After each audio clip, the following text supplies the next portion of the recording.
आप सभी को जय मसीह की। एक बार फिर हम पिता परमेश्वर को धन्यवाद दे के प्रभु यीशु मसीह ने हम सबको वचन सुनने का एक सुंदर अवसर दिया, क्योंकि बाइबल बताती है परमेश्वर का वचन सुनना हमारे विश्वास को इंक्रीज करता है। पौलुस कहता है विश्वास सुनने से होता है और सुनना मसीह के वचन से। किसके वचन से? मसीह के वचन से। किसके वचन से? मसीह के वचन से। मसीह के वचन से।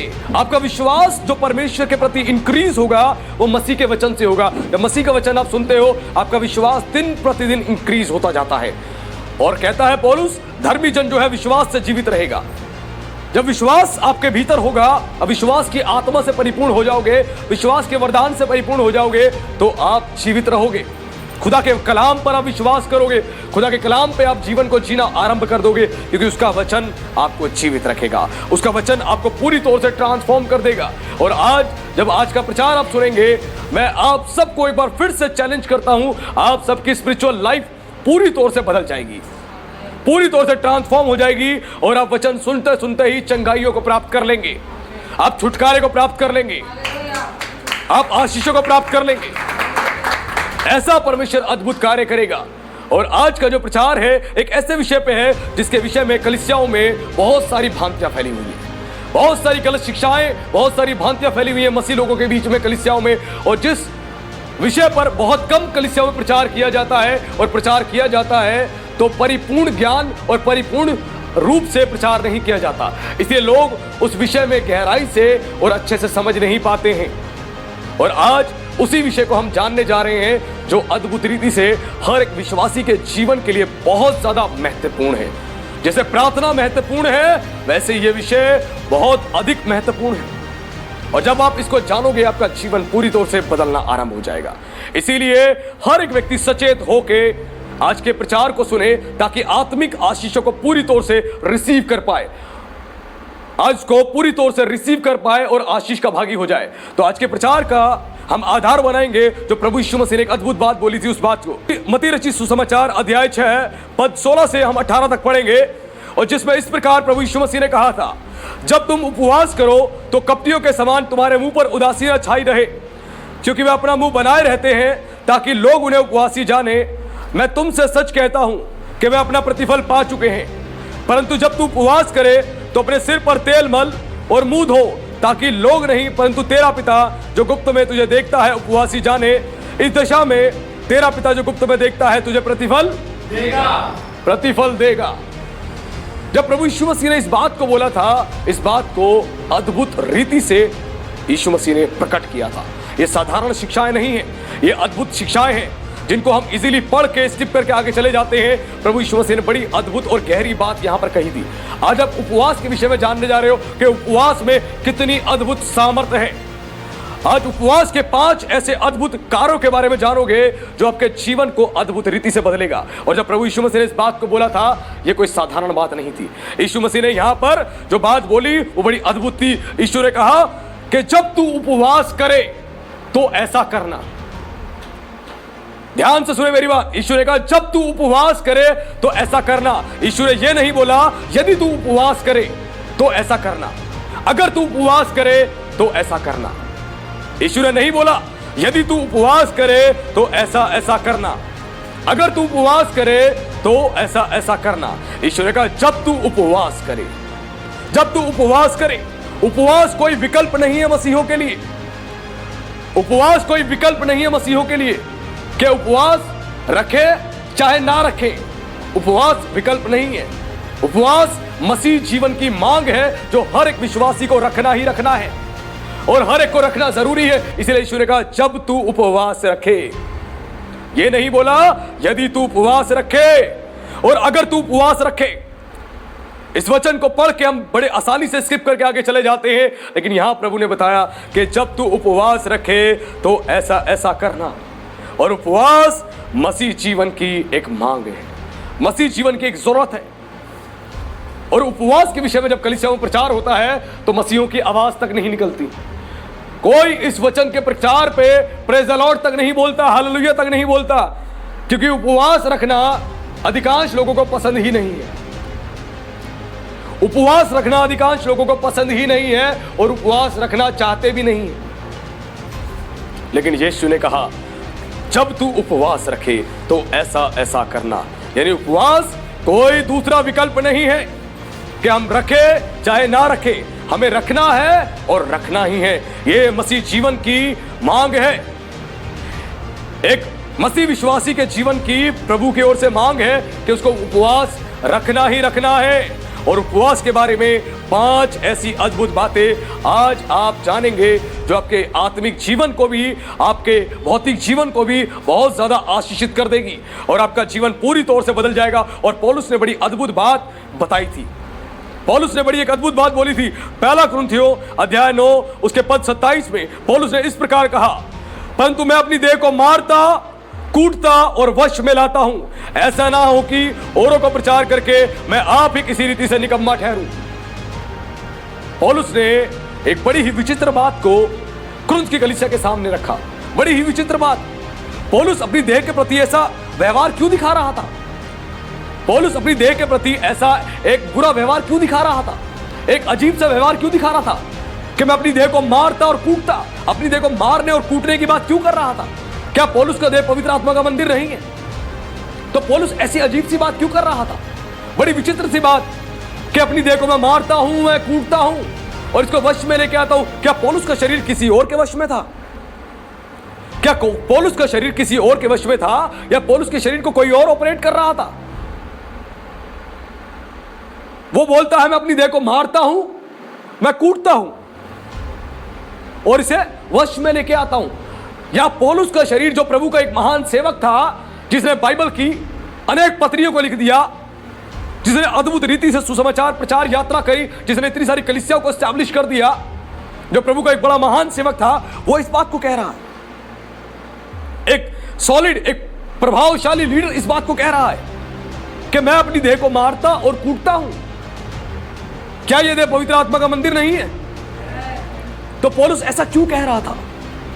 जब ये पवित्र आत्मा का मंदिर है और अंदर पवित्र आत्मा वास करता है, तो वो क्यों कह रहा था इसे मैं वश में लेके आता हूं? क्या पौलुस का शरीर किसी और के वश में था? किसी और के वश में?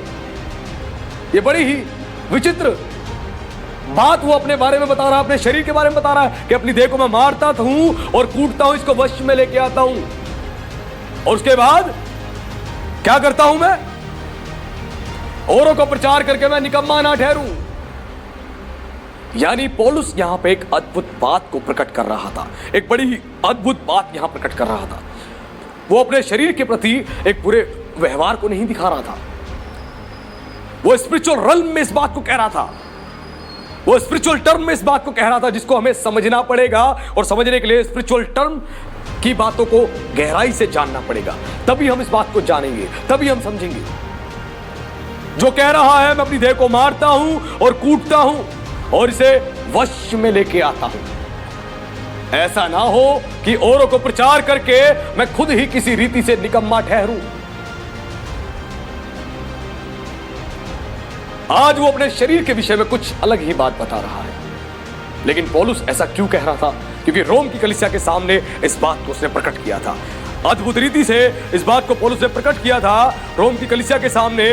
और रोमियो उसके साथ के 19 और 20 में पौलुस ने कहा कि जो वह करना चाहता है नहीं करता, क्योंकि उसका करने वाला मैं नहीं वरन पाप है जो मुझ में बसा हुआ है।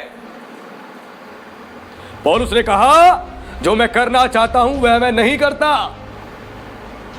और उसका करने वाला मैं नहीं हूं वरन पाप है जो मुझ में बसा हुआ है।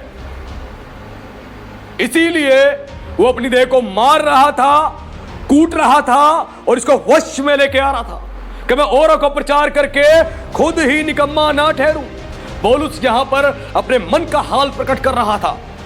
पौलुस लड़ रहा था, यहां पे पौलुस लड़ रहा था। उसका शरीर, उसकी आत्मा दोनों लड़ाई लड़ रही थी, फाइट कर रही थी एक भयानक रीति से। उसका शरीर तो उसको पाप में धकेल रहा था, लेकिन उसकी आत्मा वो नहीं चाहती कि उसका शरीर पाप करे। और पौलुस कमजोर पड़ रहा था, इसीलिए कह रहा था जो मैं करना नहीं चाहता वही करता हूं। यानी शरीर आत्मा पे प्रबल हो रहा था और ये शरीर उन गंदे कामों को करवा रहा था जो पौलुस करना नहीं चाहता था, जो पौलुस करना नहीं चाहता था। कई मसीह मुझे कहते हैं कि पास्टर जी मैं गाली देना नहीं चाहता, लेकिन मेरे मुंह से निकल जाती है। मैं नशा करना नहीं चाहता, लेकिन पता नहीं मैं बेचैन हो जाता हूं, मेरे से रहा नहीं जाता और मुझे नशा करना पड़ता है। मैं गंदी फिल्में देखना नहीं चाहता, लेकिन मेरी आंखें बार बार उस चीज को देखने के लिए मुझे उत्साहित करती हैं, मेरे ऊपर नियंत्रण ले लेते हैं और मैं गंदी फिल्मों को देखता हूं, अश्लील फोटोज को देखता हूं। जो मैं करना नहीं चाहता, मैं उस काम को कर रहा हूं और मैं बड़ा परेशान हो गया हूं। मैं क्रोध करना नहीं चाहता, लेकिन प्रतिदिन मैं क्रोध करता रहता हूं। एक बहन ने मुझे कहा, पास्टर जी मैं क्रोध करना नहीं चाहती और क्रोध में आके किसी को अपशब्द बोलना नहीं चाहती, लेकिन पता नहीं क्या होता है, बार बार मैं ऐसा करके पछताती हूं, मैं ऐसा करके अफसोस करती हूं, यह मुझसे ऐसा क्यों हो गया, क्यों हो गया। मैं समझ नहीं पाता मैं क्या करूं। और पौलुस भी इसी बात को कह रहा था, जो मैं करना नहीं चाहता वो ही मैं करता हूं, और उसका करने वाला मैं नहीं, मुझ में बसा हुआ पाप है, मुझ में बसा हुआ पाप है जो मुझे धकेलता है गुटखा खाने के लिए, तंबाकू खाने के लिए, बीड़ी पीने के लिए, सिगरेट पीने के लिए, दारू पीने के लिए, व्यभिचार करने के लिए, नए नए शरीरों को पसंद करने के लिए, अश्लीलता भरी फिल्मों को देखने के लिए, वल्गैरिटी से भरे गानों को सुनने के लिए। यह शरीर मुझे बेचैन करता है, ये शरीर, और इस शरीर से मैं लड़ता लड़ता परेशान हो गया हूं। पौलुस कहता है, इसीलिए मैं क्या करता हूं, उसको मारता हूं, कूटता हूं और वश में लेके आता हूं, वश में लेके आता हूं। आज एक संसारिक व्यक्ति जो गाली देता है बात बात पे, वो नहीं जानता वो क्या कर रहा है। उसको लगता है गाली देना कूल, एक नॉर्मल बात है, कूल तरीके से बिहेव कर रहा हूं लोगों के सामने, एक अच्छा स्टाइल में क्रिएट कर रहा हूं, वर्सेटाइल तरीके से मैं गालियों को बक रहा हूं, मैं अपनी एक इमेज को सेट कर रहा हूं, एक नया स्टाइल में अपना इंट्रोड्यूस कर रहा हूं। उसको ऐसा लगता है। ये शरीर कहता है, बाल ऐसे कटवा, खड़े कर ले बाल, कटवा, यहां से गंजा हो जा, कान छिदवा ले। जवान पुरुषों को शरीर कहता है, अरे कान छिदवा, दोनों कानों में बालियां डाल, फटी फटी पैंटें पहन, फटे फटे कपड़े पहन और बोल फैशन है, फैशन, फैशन है। यह शरीर बहुत सारी डिमांड करता है, लेकिन पौलुस इस बात से अवगत था। रोम की कलीसिया, रोम का चर्च पूरी तौर से वो पाप में सम्मिलित हो गया था, और रोमियो की पदरी पूरी तौर से पाप पर आधारित है। रोम का चर्च, रोम की कलीसिया पाप में सम्मिलित हो गई थी, इसलिए पौलुस ने उनको समझाने के लिए बताया कि तुम्हारे साथ केवल ऐसा नहीं होता, समझो ये क्या बात है, ये मेरे साथ भी होता है। मैं एक स्पिरिचुअल लीडर होके, मैं प्रभु का एक दास होके, उसका प्रकाशन प्राप्त करके, इतनी कलीसिया एस्टैब्लिश करके मैं बता रहा हूं कि मेरे साथ भी होता है, केवल तुम्हारे साथ नहीं होता। लेकिन मैं क्या करता हूं, मेरी बात को सुनना, मैं क्या करता हूं। जो तुम्हारे साथ होता है वो मेरे साथ भी होता है। प्रचार के समय तुम्हें नींद आती है, वो मुझे भी आती है। प्रार्थना के समय तुम्हें भी नींद आती है, मुझे भी नींद आती है। वर्शिप के समय हाथ से ताली नहीं बजती, तुम्हारे साथ नहीं, मेरे साथ भी होता है। ऊंची आवाज में गाया नहीं जाता, गले में दर्द होने लग जाता है, हम धीरे हो जाते हैं, ये तुम्हारे साथ नहीं, मेरे साथ भी होता है। वो बता रहा था, ये मेरे साथ भी होता है। एक सच्चा लीडर अपनी कमियों को छुपाता नहीं है, वो बताता है, और पौलुस ने अपनी कमियों को बताया कि ये तुम्हारे साथ नहीं, मेरे बेटे मेरी बेटियों, ये मेरे साथ भी होता है। ये हर एक पास्टर के साथ होता है, हर एक विश्वासी के साथ होता है, चाहे जितना मर्जी स्पिरिचुअल हो, सबके साथ होता है। सबके जीवन में टेम्पटेशंस आती हैं, परीक्षाएं आती हैं। व्यभिचार की परीक्षा अचानक से आ जाएगी, ग्रीड की परीक्षा आ जाएगी, नशे की परीक्षा आ जाएगी। शैतान लाता है उन परीक्षाओं को आपको पाप में धकेलने के लिए, वो लाता है, बार बार वो परीक्षाएं आपके ऊपर आएंगी, लेकिन वो कहता है मैं क्या करता हूं, जान लो। जिस कमी को उसने रोम की कलीसिया को बताया, उसी कमी का समाधान वो कुरिन्थ की कलीसिया को बता रहा है। मैं अपनी देह को मारता कूटता इसे वश में लेके आता हूं। इसे कहते हैं मारना, इसे कहते हैं कूटना। महिलाएं जो चाय बनाती है, अदरक को कैसे कूटती हैं? जब तक अदरक के चिथड़े ना उड़ जाए, कूटती रहेंगी, कूटती रहेंगी, कूटती रहेंगी। इतना मोटा अदरक जब तक एक कागज के बिल्कुल पेपर की तरह ना हो जाए, तब तक कूटती रहेंगी, कूटती रहेंगी। उसके बाद चाय में डालती है। अगर अदरक को बिना कूटे चाय में डाल दोगे तो क्या अदरक का स्वाद आएगा? अच्छा वैसे ही पौलुस कहता है कि मैं क्या करता हूं, मैं मारता हूं इसको। मारता हूं इसका मतलब यह नहीं कि डंडा निकालता हूं, बांस का डंडा मैं निकालता हूं और मारने लग जाता हूं इसको और पीटने लग जाता हूं, और उसके बाद मैं कुटनी से कूटने लग जाता हूं अपनी खोपड़ी को, अपने हाथ को, अपने पैर को। नहीं, वो ये मारने पीटने और कूटने वाली बात नहीं कर रहा, वो आत्मिक दशा में बात कर रहा है। और आत्मिक रीति से मारना और कूटना होता है उपवास। आत्मिक रीति से स्पिरिचुअल टर्म, स्पिरिचुअल रल्म में देह को मारना और कूटना होता है उपवास।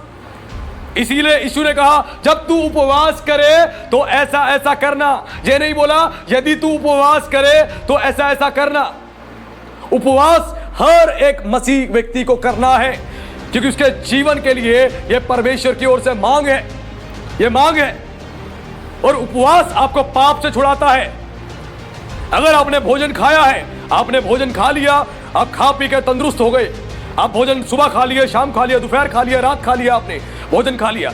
अब आपके दोस्त ने फोन किया, अरे एक काम करो 4 किलोमीटर दूर आ जाओ, यहां पर आओ, पार्टी है, तुम्हारी वाली भी और मेरी वाली भी पार्टी है, आओ हम बैठ के पार्टी करेंगे, 2 पैक तुम्हारे 2 पैक मेरे। मैं अंग्रेजी लेके आया हूं बढ़िया वाली, 5,000 रुपए की बोतल है, 5,000 का खंबा लेके आया हूं तुम्हारे लिए, आओ दोनों बैठ के पियेंगे और पनीर टिक्का खाएंगे और चिकन कोरमा खाएंगे, आओ लजीज चीजें तैयार है। अब शरीर में ताकत है, शरीर बोलेगा अरे वाह तेरे काम की चीज मिल रही है, शरीर फुर्ती से तैयार होगा, फटाफट कपड़े पहनेगा, रेडी होगा, बाइक की चाबी देगा खट, और परिवार को बोलेगा मैं थोड़ी देर में आ रहा हूं। क्यों? शरीर के लिए पार्टी तैयार है, शरीर के लिए पार्टी तैयार है। अब ये शरीर ऐसे रॉकेट की तरह दौड़ेगा पूछो मत, और रास्ते भर गीत गाते हुए जाएगा, संसारिक और फिल्मी गीत गाते हुए, अरे वाह आज तो मजा आने वाला है, मजा आने वाला है। ये शरीर, क्यों? शरीर की पार्टी तैयार है। और जैसे ही वहां पहुंचेंगे उसके बाद उस दोस्त से गले लग लग के मिलेंगे, ऐसे जैसे 7 जन्मों के बिछड़े हो, ऐसे गले लग लग के मिलेंगे, मेरा दोस्त, मेरा भाई, मेरा दोस्त, मेरा भाई, अपने हाथ से खिलाएंगे, ले तू भी खा, वो भी खिलाएगा, ले तू भी खा, दोनों एक दूसरे को खिलाएंगे, ले तू भी खा, तू भी खा। ये प्यार उमड़ता है, प्यार। क्यों? शरीर का भोजन है, शरीर का भोजन, शरीर को पार्टी हो रही है, इसलिए शरीर को बड़ा मजा आ रहा है। और आप नहीं कर रहे वो सब, वो आप नहीं कर रहे, वो शरीर कर रहा है, वो व्यक्ति नहीं कर रहा, उसका शरीर कर रहा है, उसको आनंद मिल रहा है, आनंद मिल रहा है, आनंद मिल रहा है। अब इसी शरीर को 3 दिन के लिए उपवास में बिठा दो, अब बोलने की हिम्मत नहीं, चलने की हिम्मत नहीं, कुछ करने की हिम्मत नहीं। अब दोस्त का फोन आया, आ जाओ पार्टी है, मैं नहीं आ रहा। जहां दोस्त से 1.5 घंटे बात होती है, मैं नहीं आ पा रहा, मैं कमजोरी है, तू अगर घर पे आएगा तो आजा, मैं नहीं आ पा रहा। अब एनर्जी डाउन। क्यों? अब शरीर को आपने डिस्चार्ज कर दिया, इस शरीर को आपने डिस्चार्ज कर दिया, कुछ है खाया ही नहीं 3 दिन से आपने, अब शरीर में एनर्जी नहीं है, अब शरीर चल भी नहीं पा रहा, बोल भी नहीं पा रहा, बार बार बिस्तर, बार बार कमर के सहारे बैठना, और अब कुछ हो ही नहीं रहा। ये शरीर डिस्चार्ज हो गया, इसकी बैटरी खत्म हो गई, बैटरी डाउन हो गई। शरीर को चार्ज की जरूरत है, और शरीर चार्ज कैसे होता है? भोजन से। आपने इसको 3 दिन भोजन नहीं दिया, अब इसकी क्रियाएं ऊपर उठेंगी लेकिन बैठ जाएंगी, क्योंकि वो बोलेगा मेरे में जान ही नहीं है। शरीर खुद बोलेगा अरे भाड़ में जा, मैं नहीं आ रहा। क्यों? मेरे शरीर में जान तो है नहीं। अब शरीर कह रहा है अभी मुझे वो नहीं चाहिए, मुझे भोजन चाहिए, भोजन दो, मेरी बेसिक खुराक मुझे दो, ये मिलेगी तब वो मिलेगा तो काम चलेगा। क्योंकि शरीर अपने आप बोलता है बेटा तूने 3 दिन से कुछ नहीं खाया, अगर तूने पी लिया तो दारू तेरे को झिलेगी नहीं, तेरा पेट खराब हो जाएगा, उल्टियां होंगी और तेरे को तबीयत बिगड़ जाएगी। इसीलिए एक काम कर, हो सकता है किडनी फेल हो जाए, लीवर फेल हो जाए, मत पी। जब उपवास खत्म हो जाएंगे, जब तू भोजन खा लेगा तब करियो। अब शरीर में जान नहीं। अब 3 दिन से चले गए हम 5 दिन में, अब शरीर में और जान नहीं। अब दोस्त ने बोला एक काम कर, मैं 4 किलोमीटर दूर नहीं, मैं 2 किलोमीटर दूर हूं, तेरे घर के पास वाले ठेके पे खड़ा हूं, आजा आजा, तेरे घर के पास वाले ठेके पर हूं। आते आते नमकीन ले आइयो, पीनट ले आइयो, और उसके बाद गिलास भी 2 ले लियो, बैठ के यहां पर पिएंगे। अब ये शरीर 5 दिन से उपवास में, शरीर में जान है ही नहीं। शरीर बोलेगा मैं नहीं आ रहा, तू अपने आप पी ले, अब फोन कट जाएगा, क्योंकि शरीर में जान ही नहीं है। इस शरीर को मार के कूट के आपने बिठा दिया। जैसे पुलिस वाले किसी क्रिमिनल को मार पीट के कूट के बिठा देते हैं, वो कोने में बैठ जाता है, जब पकड़ते हैं तो बड़ा चौड़ा होता है, कैमरे के आगे, वीडियोस के आगे, रिपोर्टर्स के आगे बड़ा चौड़ा होकर चलता है। किसी क्रिमिनल को पकड़ते हैं, ओहो देखो मुझे पकड़ा है। लेकिन जब पुलिस वाले उसको मारते हैं, पीटते हैं, डंडे से उसकी पिटाई करते हैं, उसके बाद जब आता है रिपोर्टर तो कोने में बैठा होता है, मुंडी नीचे करके और रो रहा होता है। क्यों? इस देखो मारा और कूटा है, अब शरीर में वो स्टाइल नहीं है। ओह देखो मुझे पकड़ा है, वो स्टाइल खत्म हो गया इस शरीर का, क्योंकि पुलिस वालों ने खाना दे दिया उस शरीर को, ऐसा खाना दे दिया, अब मजा आ गया उस शरीर को। अब वो शरीर कह रहा मैं कुछ नहीं करूंगा, अब वो शरीर खुद बोलेगा कि नहीं मैं गलती नहीं करूंगा, मुझे एक बार माफ कर दो, गलती नहीं करूंगा, क्योंकि शरीर को पिटाई मिल गई है, शरीर को पिटाई मिल गई है, सारा एटीट्यूड खत्म। वैसे ही शरीर को पौलुस कहता है मैं मारता हूं, कूटता हूं और उसके बाद वश में लाता हूं, क्योंकि जब मैंने इसको मारा और कूटा, इसको बिठा दिया, अब मैं कह रहा हूं चल के दिखा, ये कह रहा है ताकत ही नहीं है, ताकत ही नहीं है, ये चल ही नहीं पा रहा। इसीलिए वो उपवास में, फास्टिंग में इसको मारता, कूटता और वश में लेके आता था इस शरीर को, ताकि वो ऐसा ना हो टेम्पटेशंस में जाए, परीक्षाओं में पड़ जाए। क्योंकि जब एक सेवक सेवा के लिए निकलता है, एक विश्वासी लोगों के बीच में जाता है, तो दूसरों की पत्नी देख के, दूसरों की बहन देख के उसके ऊपर भी परीक्षाएं आती हैं, टेम्पटेशंस आती है, गंदे विचार आते हैं महिलाओं के अंदर, पुरुषों के प्रति विचार आते हैं गंदे गंदे, महिलाओं के अंदर पुरुषों के प्रति विचार आते हैं। वो कैसे आता है? ये शरीर कहता है अपनी पत्नी के साथ तो तू रहता ही है, दूसरे की पत्नी पसंद कर, बड़ी अच्छी है, सुंदर है। उसको कहता है तू अपने पति के साथ तो रहती है, एक काम कर दूसरे के पति को पसंद कर, सुंदर है, अच्छा है, बढ़िया है, तेरे पति से अच्छा, तेरी पत्नी से अच्छा। ऐसे विचार इस शरीर के आते हैं। ये शरीर बहुत सारी इच्छाएं प्रकट करता है, और पौलुस आत्मिक बातों के बारे में गहराई से बता रहा था, गहराई से। और जब ऐसे विचार आने शुरू हो जाए, ऐसी सोच आनी शुरू हो जाए, इस शरीर को मारो, कूटो और वश में लेके आओ, नहीं तो ये आपको वश में ले लेगा। और जब इसने वश में ले लिया, आप परेशान। देखना एक नशा करने वाले व्यक्ति को, जो नशे का वो आदी होता है, जैसे ही थोड़ी देर वो नशा ना करे, उसकी आंखें बैठे बैठे ऐसे बंद होने लग जाती है, वो बार बार खोलेगा, बंद होने लग जाती है, माथा चढ़ने लग जाता है। अब उसको बेचैनी हो रही है, क्यों? अब खुराक चाहिए, खुराक चाहिए। जब तक बीड़ी नहीं पीऊंगा, जब तक सिगरेट नहीं पीऊंगा, जब तक दारू नहीं पीऊंगा, जब तक सुरती नहीं खाऊंगा, मुझे रिलैक्सेशन नहीं मिलेगा। और देखना जो व्यक्ति नशा करने वाले हैं और इस प्रचार को सुन रहे हैं, वो जानते हैं, और जैसे ही मुंह में डालते हैं वैसे ही 2 मिनट में रिलैक्स हो जाते हैं, रिलैक्स हो जाते हैं।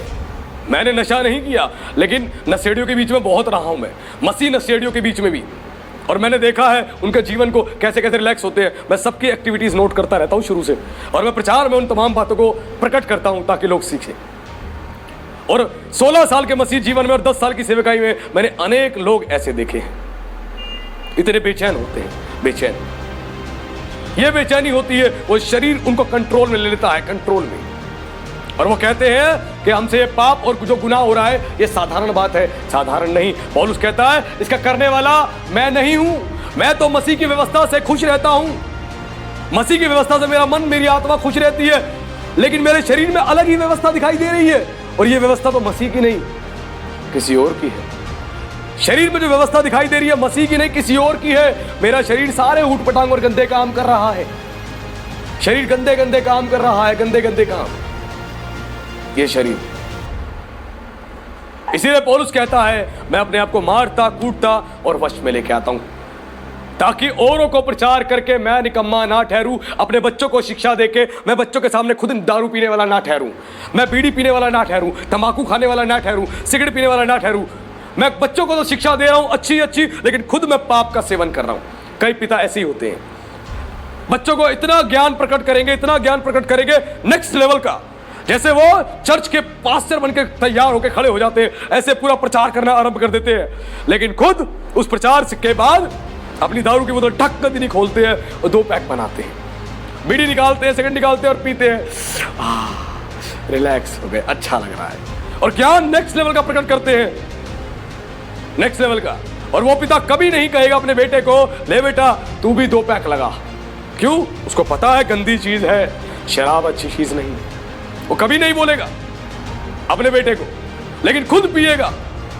वो खुद तो निकम्मा ठहर रहा है अपने बच्चों के सामने, अपने पत्नी के सामने, अपने परिवार के सामने, अपने रिश्तेदारों के सामने। वो खुद निकम्मा ठहर रहा है, उसके बाद उनको अच्छा अच्छा प्रचार कर रहा है, अरे तुम मानो तुम मानो तुम मानो। वो खुद कहां मान रहा है? ये तो उस प्रकार की बात हो गई कि एक व्यक्ति चला अपने भाई की आंख में से तिनका निकालने के लिए, और ईश्वर ने कहा, हे कपटी, पहले अपनी आंख से लट्ठा तो निकाल ले।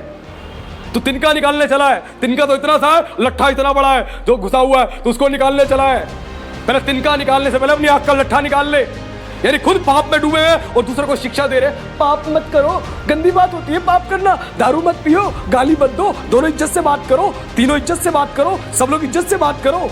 और खुद गालियों से बात करते हैं, गालियों की बौछार कर देते हैं। यीशु सही कहता है, हे कपटी, तेरी आंख का लट्ठा पहले निकाल ले तू, फिर जाके किसी की आंख का तिनका निकालियो तू। आज ऐसे ही कई प्रकार के विश्वासी हैं, मसीह लोग हैं। कोई ये ना बोले कि पास्टर जी मसीहों में तो ऐसा नहीं होता, मुझे सिखाने की आवश्यकता नहीं। मैं 10 साल से सेवा कर रहा हूं। 10 साल की सेवकाई में मैंने अनेक मसीह परिवार देखे हैं जिनके घरों में ये सब होता है। मुझे ना सिखाया जाए, पास्टर जी हमारे में तो नहीं होता, हम तो बड़े प्रेमी लोग हैं, हम तो बड़े अच्छे लोग हैं, हम तो कोई गलती नहीं करते, ये तो अन्य जाति लोग करते हैं। मुझे ना सिखाएं, मैं सब जानता हूं, मुझे पता है, मुझे सिखाने की आवश्यकता नहीं।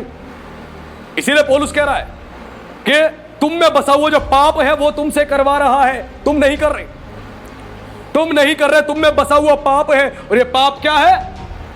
ये पाप क्या है? ये शैतान के द्वारा सेड्यूस और डाइल्यूट करने वाली बातें जो तुम्हारे अंदर पैदा करता है।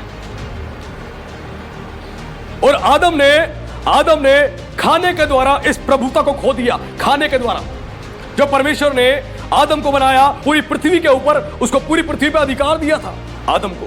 वो सूरज को कहता रुक जा, वो रुक जाता। जो पहला इंसान था इस पृथ्वी का, कहता रुक जा तो रुक जाता। लेकिन खाने के द्वारा उसने उस प्रभुता को खो दिया, उस प्रभुता को खो दिया जो परमेश्वर ने उसको प्रभुता दी थी।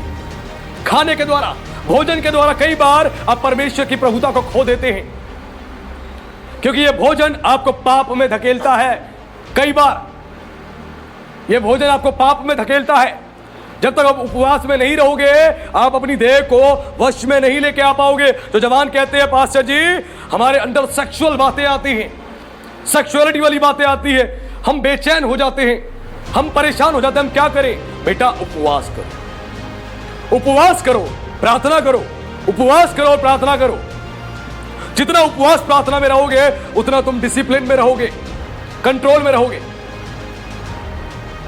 मैं 2012 में जब मैंने पूरी तौर से प्रभु को जाना, 2008 में मैंने ग्रहण किया था और 2012 में मैंने अच्छी तरह प्रभु को जाना, बहुत अच्छी तरह जब मैंने जाना तब से मैंने उपवास रखना आरंभ कर दिया था, उपवास रखना आरंभ कर दिया था। और परमेश्वर ने मुझे एक समय ऐसा था 7 महीने उपवास में रखा था, 7 मंथ, 7 महीने में उपवास में रहा। मैं रात में भोजन को कर लिया करता था, उपवास खोल लिया करता था, बाकी 7 महीने लगातार मुझे उपवास में रखा। उसी बीच में प्रभु ने मेरे जीवन में अद्भुत कार्य किए, अद्भुत कार्य, उसी उपवास में बिठा के, उसी उपवास में बिठा के। उपवास आपके स्पिरिचुअल लाइफ को बिल्ड करता है, आपकी फाउंडेशन को बिल्ड करता है, आपको मजबूत बनाता है। उपवास, उपवास से आपके प्राण नहीं जाएंगे, आपके प्राण नहीं जाएंगे उपवास से। उपवास आपके शरीर पर आपकी आत्मा, जो परमेश्वर की आत्मा, उसको नियंत्रण लेने के लिए पूरी तौर से शक्तिशाली बनाता है। जब तक इस शरीर में बल रहेगा, ये शरीर आपके आत्मा के ऊपर कंट्रोल ले लेगा और ये जो चाहेगा वो आपसे करवाएगा, जो चाहेगा।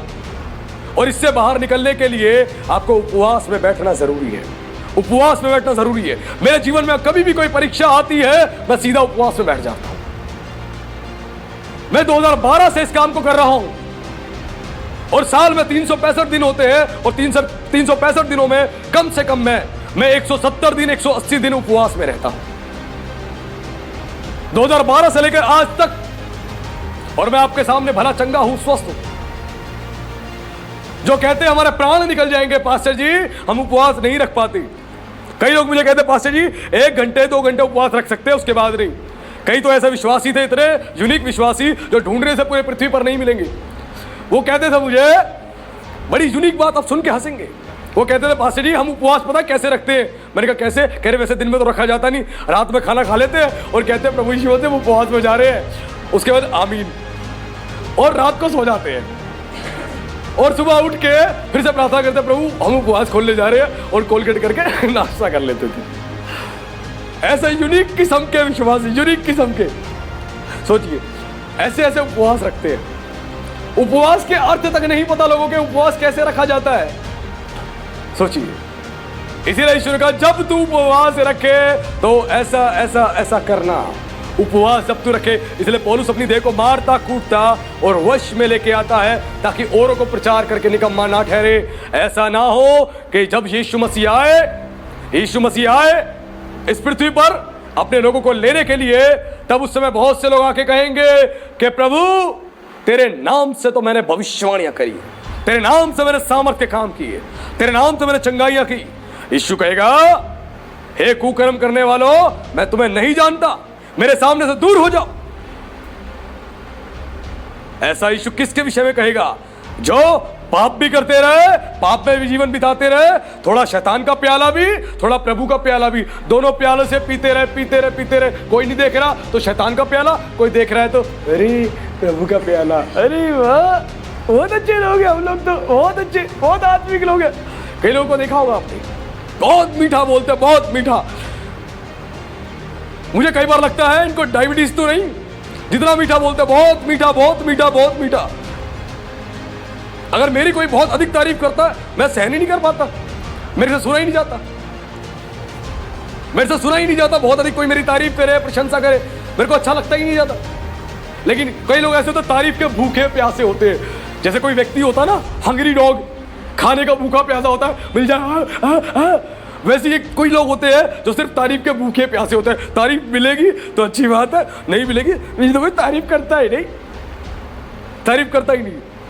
कई बार ये विशेषता महिलाओं में होती है। खाना बना लिया तो महिला इंतजार करती है कोई मेरी तारीफ कर दे। किसी ने बोल दिया अच्छा बना, ठीक है, मतलब ज़्यादा अच्छा नहीं बना, थोड़ा और पूछती ज़्यादा अच्छा नहीं बना ना, थोड़ा कमी रह गई ना, थोड़ा कमी रह गई ना, ताकि बोले अरे नहीं अच्छा है, नहीं थोड़ी कमी रह गई, अरे बहुत अच्छा बना है, हाँ फिर तो ठीक है। जबरदस्ती तारीफ निकलवाती है, जबरदस्ती, क्योंकि तारीफ हमें चाहिए। इसीलिए अपने आप ही तारीफ कर दिया करो कि उनको तारीफ के लिए परेशान ना होना पड़े, एफर्ट्स लगाने ना पड़े, उनकी वैसे ही तारीफ कर दो। क्या दिक्कत है? पत्नी खुश हो जाएगी, वो महिलाएं खुश हो जाएंगी। आज इस बात को समझे, ऐसे लोग हैं और हमें समझना और सीखना जरूरी है। पौलुस ने जो बात समझाई, बॉडी को डिसिप्लिन में लेके आना है, अपने शरीर पे पवित्र आत्मा के कार्य अपने शरीर से होने देने हैं। आत्मा के फल चाहते हो आपके शरीर से दिखाई दे तो उपवास में बैठो। उपवास में किसी भी पुरुष के सामने खड़े होकर प्रचार करोगे, आपके अंदर गंदे विचार नहीं आएंगे, गंदे विचार नहीं आएंगे। उसके ऊपर जो अभिषेक है, उस अभिषेक के कारण आप अट्रैक्ट तो होगे, लेकिन आप खुद को कंट्रोल कर लोगे, कंट्रोल कर लोगे। किसी महिला पे अभिषेक है पवित्र आत्मा का, उसके ऊपर जो अभिषेक है उसकी वजह से आप अट्रैक्ट होगे वो महिला के प्रति, लेकिन आप खुद को कंट्रोल कर लोगे अगर फास्टिंग में रखते हो। नहीं तो अभिषेक के प्रति अट्रैक्शन होता है, अट्रैक्शन।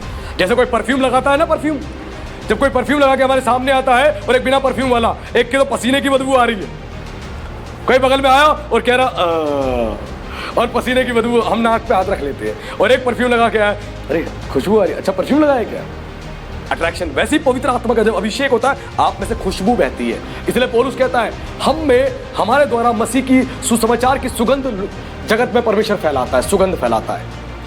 अभिषेक के द्वारा वो सुगंध, वो फ्रेग्रेंस निकलती है जो लोगों को पसंद आती है, अच्छी लगती है, और महिलाएं और पुरुष दोनों अट्रैक्ट होते हैं। लेकिन अपनी देह को मारो, कूटो और वश में लेके आओ, मारो, कूटो और वश में लेके आओ। और मेथोडिस्ट चर्च के जो संस्थापक रहे जॉन वेस्ली, वो कहते हैं कि मैं किसी भी ऐसे व्यक्ति को जो प्रार्थना के विषय में अच्छे से गंभीरता से जानता है लेकिन फिर भी प्रार्थना नहीं करता, वैसे ही उपवास के विषय में अच्छे से जानता है लेकिन उपवास नहीं करता, ऐसे किसी भी व्यक्ति को मैं कभी भी पादरी नहीं बनाता।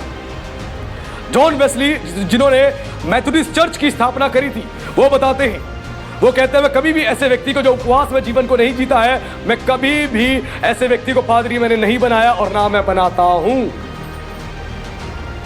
कभी नहीं। क्यों?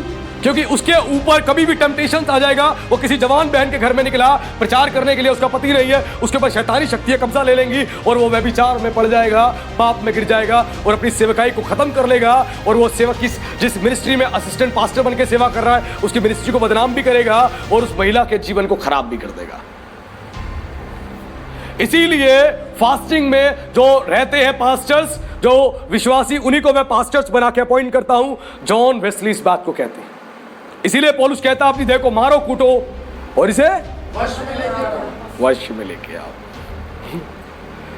इस बात को आज सीख ले कि बॉडी को वश में लेके आना, डिसिप्लिन में लेके आना। और उपवास एक अद्भुत कार्य करता है, जो प्रभु यीशु मसीह ने बात बताई अपने चेलों को, एक बड़ी ही गहरी बात जो आपके इस आत्मिक स्तर को और ज्यादा एक ऊंचे लेवल पे लेके जाएगी। उसके लिए खोलेंगे हम मत्ती रचित सुसमाचार अध्याय 17 पद 21, book of Matthew chapter 17 verse 21। और यहां इस प्रकार लिखा है, पर यह दुष्ट आत्माओं वाली जाति बिना प्रार्थना उपवास के नहीं निकलती।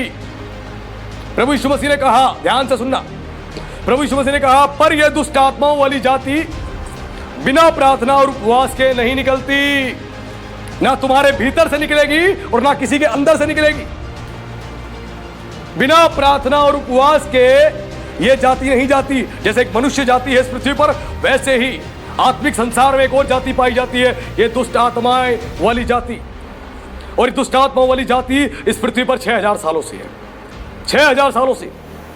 और ये 6000 सालों से काम कर रही है इस पृथ्वी पर। इनके पास जबरदस्त एक्सपीरियंस है, हर एक व्यक्ति को कैसे मुझे पाप में गिराना है, कैसे इसके जीवन से पाप करवाना है, वो जानती है। वो एक्सपर्ट से एक्सपर्ट लोगों को पाप में गिराना जानती है, क्योंकि उन्होंने दाऊद को भी पाप में गिरा दिया था जब उसने व्यभिचार किया था। जब दाऊद जैसा व्यक्ति इनके गिरफ्त में आ गया था, सोच सकते हैं, जो प्रतिदिन प्रार्थना करता था, आराधना करता था, वो भी गिरफ्त में आ गया था। बिलाम जो प्रतिदिन प्रभु की संगति में रहता था, एक शक्तिशाली सामर्थी भविष्यवक्ता था, वो भी गिरफ्त में आ गया था, ग्रीड की, लालच की।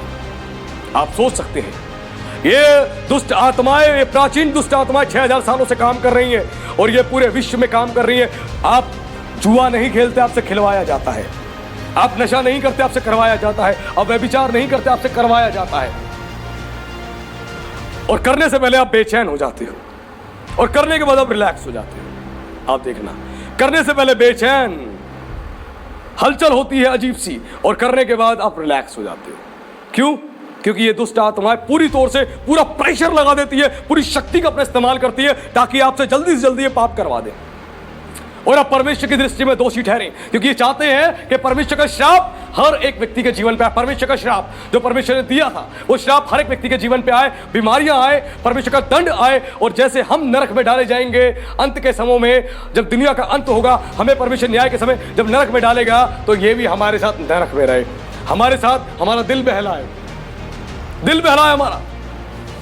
हम तो मरेंगे और इन्हें साथ लेके मरेंगे। ये उन दुष्ट आत्माओं का कार्य है, इन प्राचीन दुष्ट आत्माओं का। इसीलिए प्रभु ने कहा, ये दुष्ट आत्माएं बिना प्रार्थना और उपवास के नहीं जाती।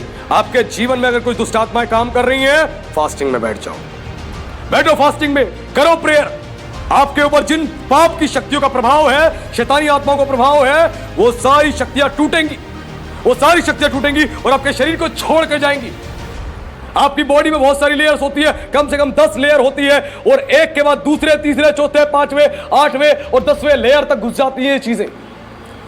और जितनी गहराई से घुसी होंगी, उतने ही बड़ी देरी से बाहर निकलेंगी। जितनी ऊपर होंगी जल्दी निकल जाएंगी, और जितनी अंदर तक बैठी होंगी उतना ही ज्यादा समय लगाएंगी निकलने के लिए। उपवास में प्रार्थना में बैठते हैं तो परमेश्वर की सामर्थ्य और शक्ति वो लेयर से बाहर खींचती है। वो 10वीं लेयर से 9वें में आती है, 8वें में, 7वें में, 6वें में, 5वें में, ऐसे करते हैं पहली लेयर में, उसके बाद निकल जाती है। और इसके लिए आपको फास्टिंग में रहना पड़ेगा, प्रार्थना करनी पड़ेगी। आपको सीखना है, फास्टिंग बड़ी पावरफुल चीज है, आपको धर्मी बना देगी, आपको पवित्र बना देगी। इस फास्टिंग से दुष्ट आत्माओं पे आप कंट्रोल ले लोगे, दुष्ट आत्माओं को निकालना सीख जाओगे। जो पास्टर, जो विश्वासी फास्टिंग में रहता है, प्रेयर में रहता है, वो दुष्ट आत्माओं को भी कास्ट आउट कर सकता है।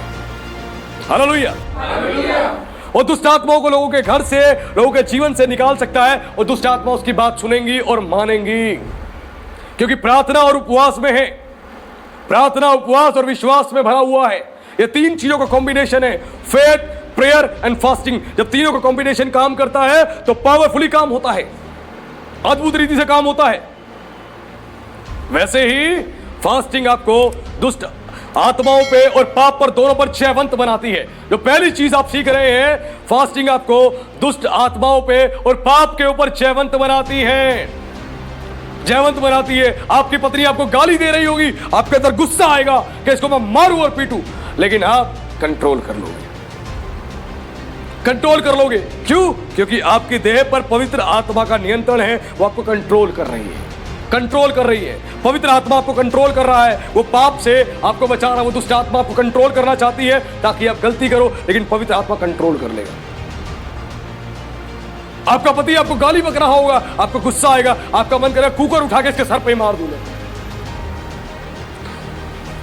ये कई पत्नियों के साथ होता है। जब पति गाली बक रहा होता है, दारू पी के लड़ाई कर रहा होता है, गाली बक रहा होता है, पत्नी गुस्से में आके बहुत कुछ बोलती है, और जब पारा हाई हो जाता है उसके मन में आता है कुछ हाथ में आए और मैं फेंक के मारूं, है तो हाथ में सर पे मारूं। लेकिन जब पवित्र आत्मा से भरे रहोगे, फास्टिंग में रहोगे, आप समझ जाओगे ये नहीं कर रहा, ये इसके पीछे कोई दूसरा काम कर रहा है। मैं हमेशा इसीलिए जब चंगाई के विषय में सिखाता हूं, मैं चंगाई कैसे मिलती है उसके बारे में समझाता भी हूं।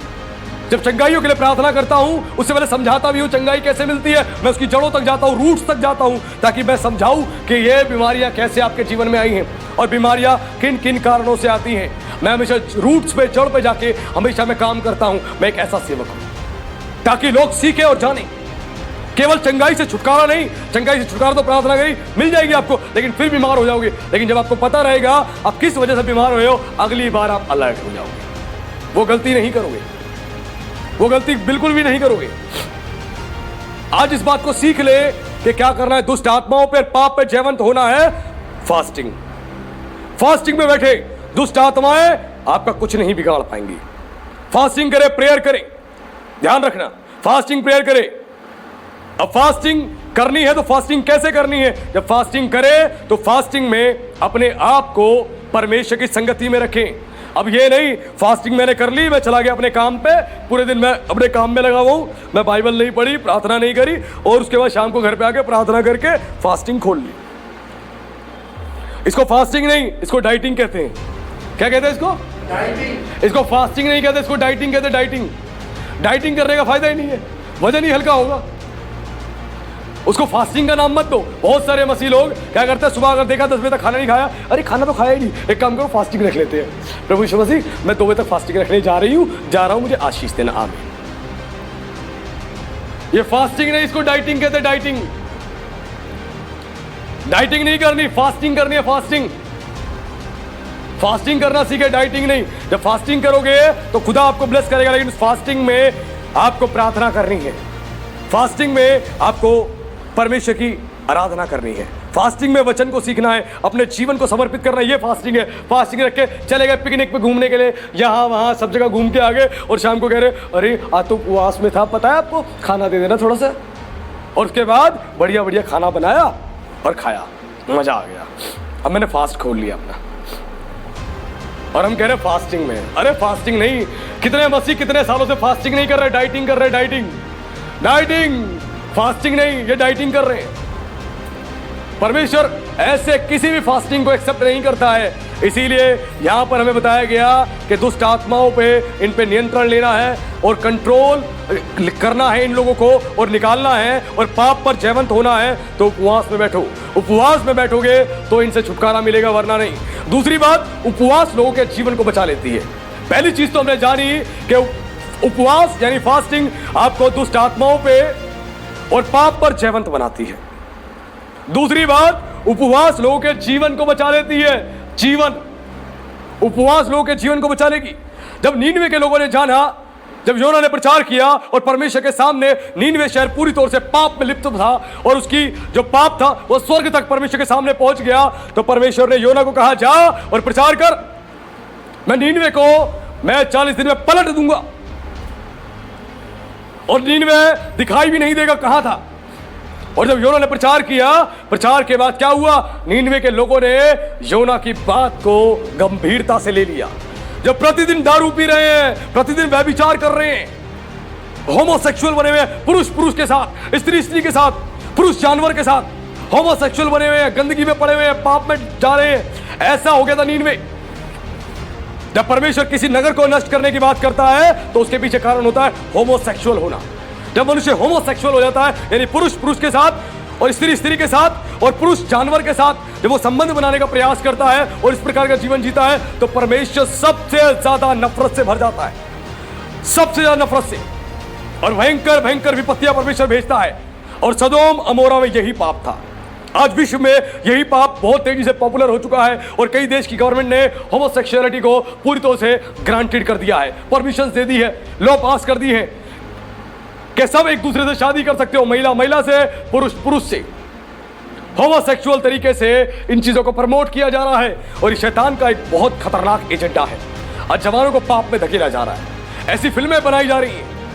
जब आने वाले दिनों में मैं शैतानवाद के विषय में आपको और जब प्रचार करूंगा, सिखाऊंगा, तब आप जानोगे कि इस पूरी दुनिया के अंदर, पूरे वर्ल्ड में कैसे शैतान काम कर रहा है, आप नहीं जानते। और जब आप जानोगे, आपकी आत्मिक आंखें खुल जाएंगी, आत्मिक आंखें खुल जाएंगी। वैसे उपवास जो है वो लोगों को बचा लेता है। नीनवे के लोगों ने उपवास किया, टाट ओढ़ी, राख में बैठ गए और शोक किया और परमेश्वर से प्रार्थना करी, अपने पापों के लिए उन्होंने पश्चाताप किया 40 दिन तक। और राजा ने पूरी तौर से उस पूरे नीनवे में एक आज्ञा का ऐलान करवा दिया, जानवर भी भोजन नहीं करेगा और पानी भी नहीं पिएगा और कोई व्यक्ति खाना नहीं खाएगा, सब उपवास में बैठो क्योंकि परमेश्वर नहीं तो नाश कर देगा।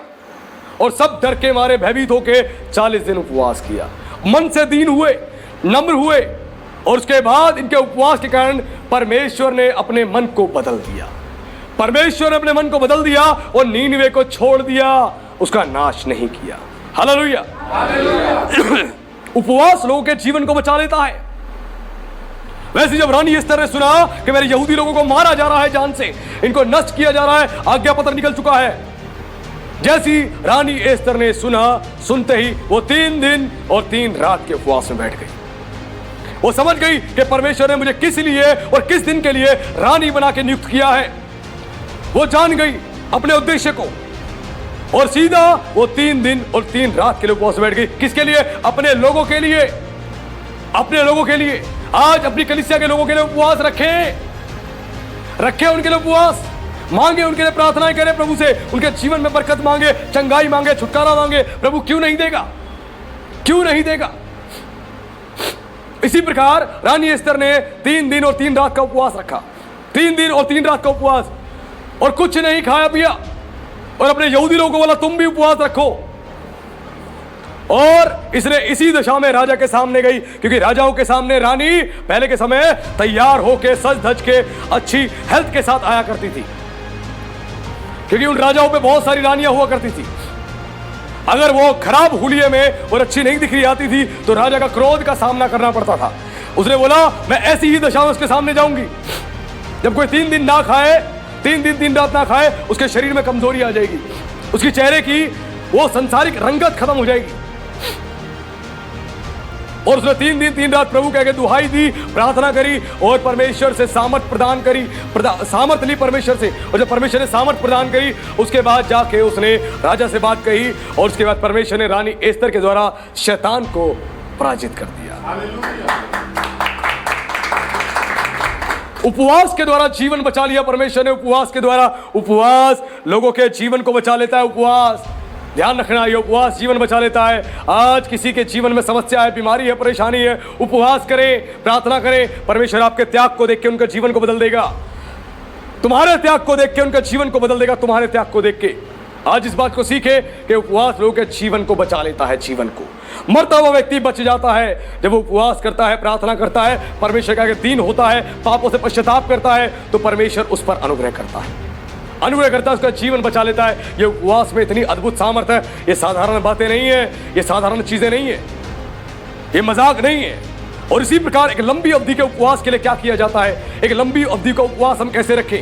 रानी एस्तर ने 3 दिन का उपवास रखा।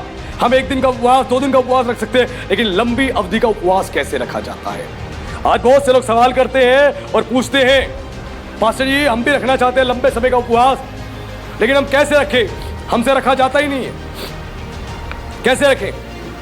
जैसे लेंटन सीजन आता है, लेंट डेज में लोग 40 डेज के फास्टिंग रखने का प्रयास करते हैं, लेकिन कोई 2 दिन, 4 दिन, 5 दिन, 6 दिन, हफ्ता, 10 दिन, उसके बाद प्रस्त, वो रख ही नहीं पाते, लेकिन वो रखना चाहते हैं 40 डेज की फास्टिंग। अब लंबी अवधि के उपवास कैसे रखे जाते हैं, बाइबल में इसके विषय में बताया गया है। उसके लिए खोलेंगे हम book of Matthew chapter 4 verse 1, Matti रचित सुसमाचार अध्याय 4 पद उसके 1 और 2 में इस प्रकार लिखा है, तब आत्मा यीशु को जंगल में ले गया ताकि इब्लिस से उसकी परीक्षा हो, वह 40 दिन और 40 रात निराहार रहा। हालेलुया। जब लंबी अवधि का एक उपवास रखना था तो यीशु मसीह को कौन जंगल में ले गया? आत्मा। और पवित्र आत्मा के द्वारा प्रेरित होकर ही यीशु मसीह 40 दिन और 40 रात की फास्टिंग में रहे।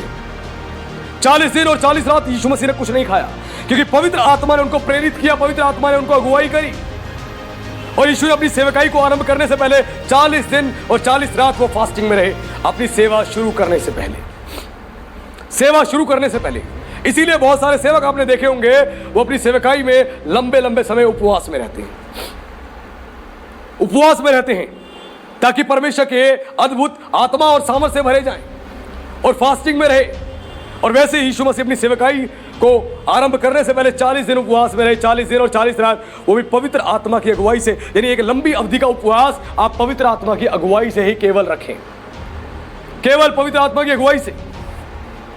ऐसे नहीं रखना है, लंबी अवधि का उपवास पवित्र आत्मा की अगुवाई से रखें, अपने आप से नहीं। नहीं तो उसके घातक परिणाम आपको देखने को मिल सकते हैं। उत्तम नगर की बात है, उत्तम नगर दिल्ली में एक चर्च है, उस चर्च के एक जवान ने अपने पास्टर से उपवास के विषय में सुना, और सुनने के बाद जाना कि उपवास से बहुत सामर्थ्य मिलती है, बहुत प्रभु अभिषेक देता है, उपवास हमें रखना चाहिए। उस जवान निर्णय किया कि मैं 40 दिन के उपवास में जाऊंगा, मैं 40 दिन तक ना कुछ खाऊंगा ना मैं पीऊंगा। उस निर्णय कर लिया और वो जवान उपवास में बैठ गया डट के। दोपहर हो गई, शाम हो गई, मम्मी ने कहा बेटा कुछ खा ले, मम्मी अभी नहीं, उसने बताया नहीं उपवास में, अभी नहीं। रात हो गई, खा ले, अभी नहीं। एक दिन निकल गया, अगला दिन फिर मदर ने बोला कुछ खा ले, नहीं। जब बहुत फोर्स किया मदर ने तो उसने बोला मम्मी मैं उपवास में हूं। कितने दिन के बेटा? मम्मी 40 दिन के और 40 रात के मैं उपवास में हूं। इतना बड़ा उपवास, इतना लंबा उपवास तूने क्यों रखा? मम्मी पास्टर जी ने चर्च में बताया उपवास से सामर्थ्य मिलती है, उपवास से शक्ति मिलती है, इसलिए मैं उपवास में हूं। दूसरा दिन बीता, अब बच्चे की गले से आवाज तक नहीं निकल रही, क्योंकि पानी तक नहीं पिया था। और ऐसे करते करते तीसरे, चौथे, 5वें दिन तक बच्चा पूरी तौर से हालत बिगड़ गई, उसको हॉस्पिटल में ले जाके एडमिट कराना पड़ा। जब हॉस्पिटल में जाके उसको एडमिट करवाना पड़ा, हॉस्पिटल में गया, एडमिट हो गया, तो डॉक्टर ने उससे पूछा कि तुमने ऐसा क्यों किया? उसने बोला मेरे पास्टर जी ने कहा था उपवास रखो, प्रभु तुम्हें सामर्थ्य देगा। बेटा सामर्थ्य तो नहीं, तुम्हारी सामर्थ्य निकल गई है, मिली तो नहीं लेकिन निकल गई है। और ग्लूकोज की सिरिंज लग गई और अस्पताल में पड़ा हुआ लीवर भी सुकड़ गया और उसकी हालत बिगड़ गई। और कम से कम रिकवर होने में उसको 3-4 महीने लग गए, रिकवर होने में उसकी हालत इतनी खराब हो गई थी। ऐसे नहीं होते उपवास। एक्साइटमेंट में आके, जोश में आके, अरे मेरे पास्टर रख रहे तो मैं भी रख लूं। लंबी अवधि के उपवास पवित्र आत्मा से प्रेरित होकर रखे जाते हैं, और कोई भी व्यक्ति एकदम से लंबे उपवास में नहीं जाता। परमेश्वर एक दिन से उपवास से उसकी शुरुआत करवाता है, वो एक दिन रख पाता है, फिर धीरे धीरे 2 दिन, फिर 3 दिन, फिर 4 दिन, और धीरे धीरे पवित्र आत्मा सामर्थ्य देता है, तब जाके वो उपवास में रह पाते हैं। लंबी लंबी अवधि के उपवास में, ये नहीं अपनी मर्जी से उपवास में आए, पास्टर को देखा और जोशीले बन गए, अरे वाह हम भी रखेंगे उपवास, और ढेर हो गए। नहीं, ऐसी गलती मत करो। लंबी अवधि का उपवास हमेशा पवित्र आत्मा की अगुवाई से ही रखा जाता है, और पवित्र आत्मा ही उपवास में आपको हेल्प करता है। और एक बड़े उद्देश्य के लिए 40 डेज की फास्टिंग कोई साधारण नहीं होती। 1 दिन की फास्टिंग, 3 दिन की फास्टिंग, ये जो रखी जाती है, ये फास्टिंग आप केवल अपने लोगों के लिए और एक ऐसे पर्पस के लिए रखते हो जो पर्पस परमेश्वर चाहता है आपके द्वारा पूरा हो। लेकिन 40 दिन की फास्टिंग जो होती है, एक बड़े विशाल रूप से प्रभु आपको इस्तेमाल करना चाहता है, आपको इस्तेमाल करना चाहता है, विश्व भर में उसके लिए रखी जाती है, उसके लिए रखी जाती है। और ये कोई आसान बात नहीं है, ये पवित्र आत्मा की सामर्थ के द्वारा रखा जाता है और पवित्र आत्मा अगुवाई करता है। और जब यीशु 40 दिन उपवास में रहा, उस उपवास के बाद अद्भुत काम हुआ, अद्भुत काम। यीशु को एक अद्भुत चीज प्राप्त हुई जो यीशु को उपवास से पहले प्राप्त नहीं हुई थी। यीशु को उपवास से पहले यह चीज प्राप्त नहीं हुई थी जो उपवास के बाद प्राप्त हुई। तो लंबी अवधि के उपवास के बाद क्या होता है, उसके लिए खोले लूका रचित सुसमाचार अध्याय 4 उसके पद 14 को पढ़े। क्या लिखा है? इस प्रकार लिखा है, फिर यीशु आत्मा की सामर्थ से भरा हुआ गलील को लौटा और उसकी चर्चा आसपास के सारे देश में फैल गई। Hallelujah, hallelujah. ध्यान से सुने मैंने क्या बोला है, आपने नहीं सुना, ध्यान से सुने। लिखा है, फिर यीशु आत्मा की सामर्थ से भरा हुआ गलील को लौटा। पहले यीशु जब जंगल में गया तो आत्मा से भरा हुआ जंगल में गया, आत्मा से भरा हुआ ना, पवित्र आत्मा से भरा हुआ था। वो जंगल में गया, पवित्र आत्मा से भरना और पवित्र आत्मा की सामर्थ प्राप्त करना वो एक अलग चीज है, वो एक अलग चीज है। यीशु आत्मा से भरा हुआ था, लेकिन यहां पर यीशु 40 दिन के उपवास के बाद लिखा, यीशु आत्मा की सामर्थ से भरा हुआ गलील को लौटा। आत्मा की सामर्थ से भर गया था, यानी पवित्र आत्मा के सामर्थ से यीशु भर चुका था उन 40 दिनों में। और उसके बाद यीशु की सेवकाई में हम अद्भुत आश्चर्य क्रम होते हुए देखते हैं। अद्भुत। यीशु ने पहले कोई काम नहीं किए, लेकिन यीशु ने सब कुछ एक सही समय आने पे धीरे धीरे प्रोसेस होता चला गया। यीशु काम करता चला गया, होता चला गया, यीशु काम करता चला गया। आत्मा से भरा पहले यीशु, आत्मा से भरा, उसके बाद यीशु आत्मा की सामर्थ से भरा और उसके बाद यीशु के द्वारा अद्भुत कार्य हुए सेवकाई में। आपके द्वारा अद्भुत कार्य सेवकाई में तब ही होंगे जब आप पवित्र आत्मा से भरने के बाद उसकी सामर्थ से भरे जाओगे। और उपवास आपको सामर्थी बनाता है, उपवास आपको सामर्थ्य देता है शैतान से लड़ने के लिए, बीमारियों को निकालने के लिए, श्रापों को तोड़ने के लिए, लोगों को चंगाई प्रदान करने के लिए। वो आपको सामर्थ प्रदान करता है और जब आपको सामर्थ मिलेगी तभी जाके आप इन दुष्ट आत्माओं से लड़ पाओगे और इन पर जयवंत हो पाओगे। उपवास आपको सामर्थी बनाता है, अद्भुत रीति सामर्थी बनाता है। और इसी प्रकार हम देखते हैं मूसा को, जब मूसा 40 दिन और 40 रात सिनै पर्वत पे था, उपवास में 40 दिन और 40 रात सिनै पर्वत पे उस बादल के अंदर जब वो परमेश्वर की उपस्थिति में बैठा रहा 40 दिन और 40 रात, तो परमेश्वर ने अद्भुत कार्य किया। 40 दिनों में पवित्र आत्मा ने अपनी सामर्थ्य से भरा मूसा को, अपनी सामर्थ्य से भरा, एक अद्भुत सामर्थ्य प्रदान करी पवित्र आत्मा ने मूसा को। और उसके बाद मूसा के द्वारा हम अद्भुत कार्य होते हुए देखते हैं। अद्भुत कार्य। मूसा एक लंबी अवधि के उपवास में था क्योंकि परमेश्वर ने उसको उपवास में रखा था, पवित्र आत्मा ने प्रेरित किया और वो 40 दिन तक यीशु मसीह की उपस्थिति में बैठा रहा, परमेश्वर पिता की उपस्थिति में बैठा रहा 40 दिन तक। और 40 दिन में पवित्र आत्मा ने अपनी सामर्थ से भरा। उसके बाद जाके मूसा परमेश्वर के वचन को नीचे लेके आ पाया, उसके वचन को। उपवास में रहने से आपको उपवास सामर्थी बनाता है और प्रकाशन भी मिलते हैं। बाइबल के वचन के प्रकाशन आपको उपवास में मिलेंगे। मैं क्यों इतने ज्यादा उपवास में रहता हूं शुरू से? क्योंकि उपवास में जितना मैं रहता हूं उतना अधिक मैं परमेश्वर के वचन का प्रकाशन प्राप्त करता हूं, उतना अधिक। आज कहते हैं हमें कोई एक वचन का एक प्रकाशन तक नहीं मिलता। आप उपवास में रहते ही कितना हो। वचन का प्रकाशन आपको जब मिलेगा जब उपवास में रहोगे, फास्टिंग में प्रेयर करोगे, बाइबल को पढ़ोगे। परमेश्वर प्रकाशन को रिलीज करता है, आपके ऊपर अद्भुत प्रकाशन आने शुरू हो जाएंगे, अद्भुत प्रकाशन। और खुदा के वचन को और रहस्य को समझ पाओगे आप। फास्टिंग, उपवास आपको रेवलेशन देता है, प्रकाशन देता है, वचन को समझने के लिए, दर्शन को समझने के लिए, स्वप्न को समझने के लिए। और यह उपवास आपको सामर्थी बनाता है, अद्भुत रीति से सामर्थी बनाता है। और मूसा अद्भुत सामर्थी बन चुका था, अद्भुत सामर्थी। उसके बाद मूसा के द्वारा अद्भुत कार्य हुए, अद्भुत कार्य। और हम देखते हैं मूसा को कैसे प्रभु ने अद्भुत रीति से इस्तेमाल किया, अद्भुत रीति से। जब आपके अंदर पवित्र आत्मा की सामर्थ्य नहीं होगी, आप बैठ भी नहीं पाओगे, आप बेचैन हो जाओगे थोड़ी देर में, आपकी बॉडी में हलचल हो जाएगी, क्योंकि आपका शरीर वो करवा रहा है जो आपकी आत्मा नहीं करना चाहती। बेचैनी, हलचल। और उपवास आपको सामर्थी बनाता है, आपको प्रकाशन देता है। और इसी प्रकार हम देखते हैं जब मूसा 40 दिन और 40 रात सिनै पर्वत पे था, उसी पर्वत पे नीचे यहोशू भी खड़ा था।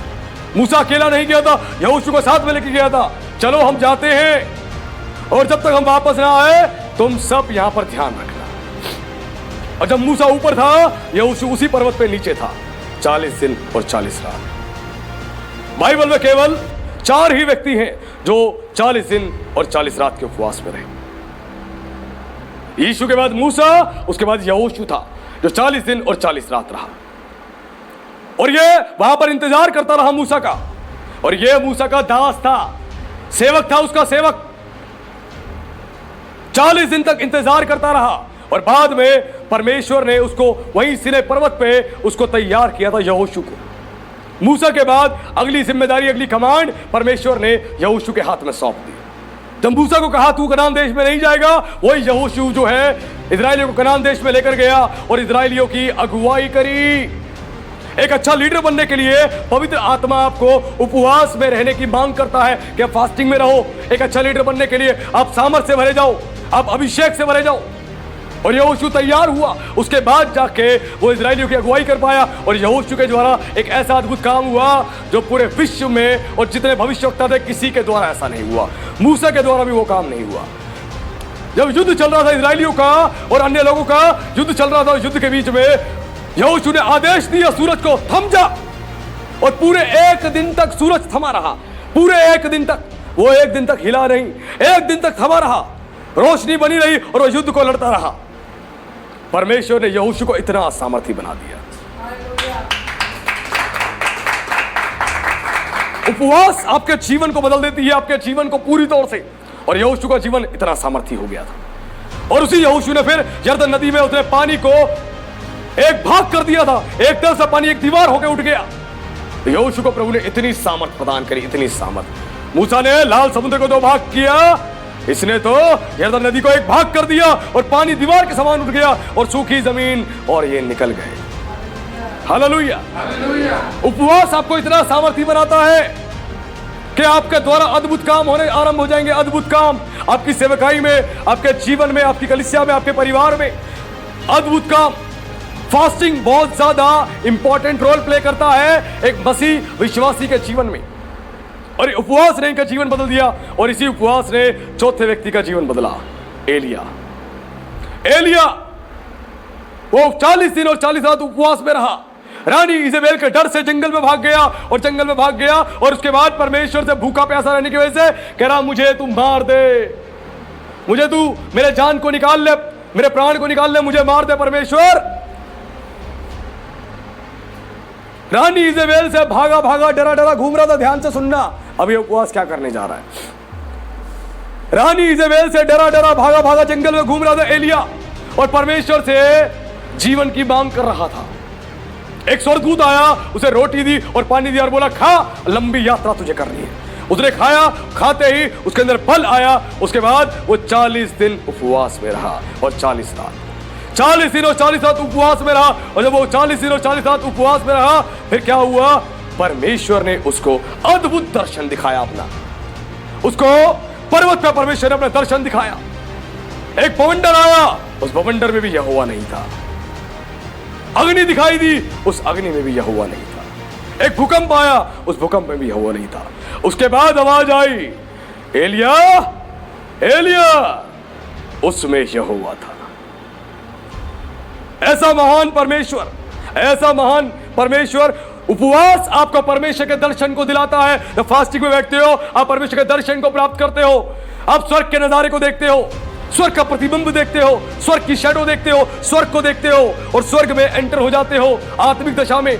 उपवास में रहने से आपको दर्शन मिलेंगे। जो कहते हैं मुझे दर्शन नहीं मिलते, मुझे रेवलेशन नहीं मिलता, मैं कोई स्वप्न नहीं देख पाता, उपवास में बैठे, हालेलुया, उपवास में बैठे आपको दर्शन मिलेंगे। और जो एलिया डरा हुआ भाग रहा था जंगल में, मौत मांग रहा था, जब 40 दिन और 40 रात उपवास में रहा और परमेश्वर का दर्शन पाया, उसके बाद ये बल से भर गया, क्योंकि पवित्र आत्मा ने इसको सामर्थ प्रदान करी। उसके बाद जो रानी इजेबेल से भाग रहा था, अब रानी इजेबेल का सामना करने के लिए खड़ा हो गया। हालेलुया।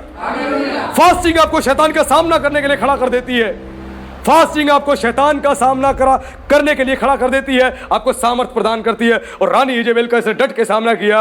और उसके बाद रानी इजेबेल जो इसे मारना चाहती थी, इसलिए रानी इजेबेल, उसके पति अहाब और उसके पूरे साम्राज्य को एलिया ने समाप्त कर दिया। हालेलुया। ऐसा महान परमेश्वर है हमारा। उपवास आपको शत्रु से लड़ने की सामर्थ देता है। जो डरा हुआ घूम रहा है, अब उपवास के बाद अब डरा हुआ नहीं, बल और शक्ति से भर के घूम रहा है। अब रानी यजेबेल डर रही है, अहाब डर रहा है। पहले एलिया डर रहा था, अब रानी यजेबेल और अहाब डर रहा है। सोचो, एक राजा, एक प्रांत का राजा और रानी जो डरा रहे थे एलिया को, क्योंकि सारे नबियों को मार दिया था, अकेला एलिया बचा था। लेकिन इसने डट के सामना किया, अकेले डट के सामना किया और परमेश्वर ने इसको अद्भुत रीति से इस्तेमाल किया, अद्भुत रीति से इस्तेमाल किया। और उसके बाद उसने शैतान को और उसकी सेना को हरा दिया, क्योंकि एक आत्मिक युद्ध लड़ रहा था वो, उपवास में आत्मिक युद्ध। जब परमेश्वर की ओर से आप आत्मिक युद्ध लड़ोगे, स्वर्ग की लड़ाई लड़ोगे, तो परमेश्वर आपको आत्मिक हथियार भी देगा। हालेलुया, आपको आत्मिक हथियार भी देगा। कौन सी कंट्री ऐसी है जो आपको युद्ध में भेजे और आपको बंदूक ना दे, तोप ना दे, बारूद ना दे, बम ना दे, ऐसी भेजे कि जा लड़के आइयो? है कोई कंट्री? नहीं। वैसे ही स्वर्ग ऐसा नहीं है। जब स्वर्ग के लिए आप आत्मिक युद्ध लड़ते हो, स्वर्ग आपको विस्फोटक तरीके से तैयार करता है, आपको विस्फोटक बम देता है, आत्मिक सामर्थ्य से भरे हुए हथियार देता है, जिसके द्वारा शैतान के गढ़ों को आप ढा देते हो, उसके गढ़ों को ढा देते हो। परमेश्वर ऐसी अद्भुत रीति से आपको इस्तेमाल करता है, ऐसी अद्भुत रीति से, और लोग देखते रह जाते हैं। ये उपवास आपको इतना शक्तिशाली बनाता है, जितना आप खा पी के शक्तिशाली नहीं थे, उपवास में उससे ज्यादा शक्तिशाली बन जाते हो।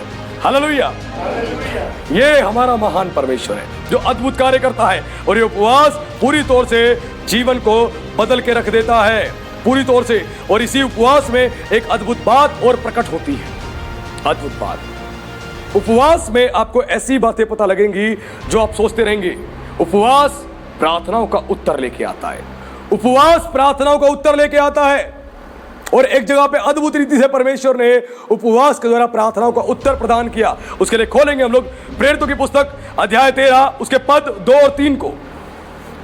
प्रेरितों की पुस्तक अध्याय 13 पद 2 और 3, जिसमें इस प्रकार लिखा है कि अंताकिया की कलीसिया जब उपवास सहित उपासना कर रही थी, तो पवित्र आत्मा ने शाऊल और बरनबास के लिए अपनी इच्छा प्रकट की। जब अंताकिया की कलीसिया जो थी, जो चर्च था अंताकिया का, जब वो फास्टिंग में था, एक साथ चर्च मिलकर फास्टिंग प्रेयर कर रहे थे, तो पवित्र आत्मा ने, किसने? पवित्र आत्मा ने शाऊल को और बरनबास को, शाऊल ये वही है जो पौलुस बना, शाऊल को और बरनबास को अलग सेवकाई के लिए अलग कर दिया, एक अलग उद्देश्य के अलग कर दिया। यानी उपवास प्रार्थनाओं का आंसर भी लेके आते हैं, और उपवास आपकी आत्मिक प्रमोशन भी करती है, स्पिरिचुअल आपको डेवलप भी करती है, आत्मिक रीति से आपका प्रमोशन भी करती है। शाऊल और पौलुस अंताकिया के कलीसिया में एक भविष्यवक्ता थे और एक उपदेशक थे, यानी बाइबल टीचर थे और एक प्रॉफिट थे दोनों। लेकिन अचानक से पवित्र आत्मा ने कहा कि शाऊल और बरनबास को मेरे लिए अलग करो, अलग करो इनको। क्यों बोला? क्योंकि इनको प्रेरित के रूप में चुन लिया गया था, अपोस्टल्स के रूप में इनको चुन लिया था और इनको अलग किया एक बड़ी और विशाल सेवा के लिए। हालेलुया, पवित्र आत्मा चुनाव करता है। उपवास में जब आप प्रार्थना करते हैं, उपवास में रहते हैं, पवित्र आत्मा आपके आत्मिक प्रमोशंस को भी करता है और साथ साथ प्रार्थनाओं के आंसर को भी लेके आता है। ये कलीसिया उपवास सहित प्रार्थना कर रही थी। जो कलीसिया उपवास सहित प्रार्थना करती है, परमेश्वर उस कलीसिया में अपनी इच्छाओं को प्रकट करता है, आंसर्स को लेके आता है, और वही काम परमेश्वर ने यहाँ पे किया। और परमेश्वर ने यहाँ पर अपनी बात प्रकट करी, और पौलुस के द्वारा और बरनबास के द्वारा अद्भुत कामों को हम होते हुए देखते हैं, अद्भुत कामों को। उपवास आंसर लेके आता है, प्रार्थनाओं का उत्तर लेके आता है। इसीलिए पौलुस कहता है 2 कुरिन्थियों 4:16 में, इसलिए हम हियाव नहीं छोड़ते। ध्यान से सुने, पौलुस कहता है इसलिए हम हियाव नहीं छोड़ते, यद्यपि हमारा बाहरी मनुष्य तो नष्ट होता जाता है, तो भी हमारा भीतरी मनुष्य तो दिन प्रतिदिन नया होता जाता है। हालेलुया, बाहरी मनुष्य तो हमारा नष्ट हुआ जाता है, यानी शरीर से तो हम नष्ट हुए जाते हैं, लेकिन भीतरी मनुष्य तो हमारा वो दिन प्रतिदिन नया होता जाता है, बलवंत होता जाता है और सामर्थ्य होता जाता है दिन प्रतिदिन।